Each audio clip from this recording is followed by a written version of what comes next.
sa inyo lahat mga bossing. Ito ang gawin natin, maglaw tayo dito sa slab sa electrical.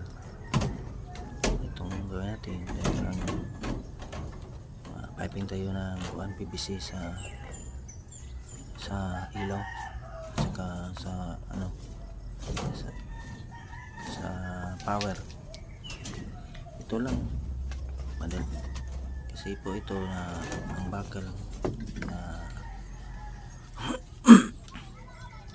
yung primerong layer pangalawa ay nakabit na. Nahirapan ako sa pagpiping dito. Subscribe na lang po sa my channels. Mga ng araw na to sa lahat ng mga suporta natin.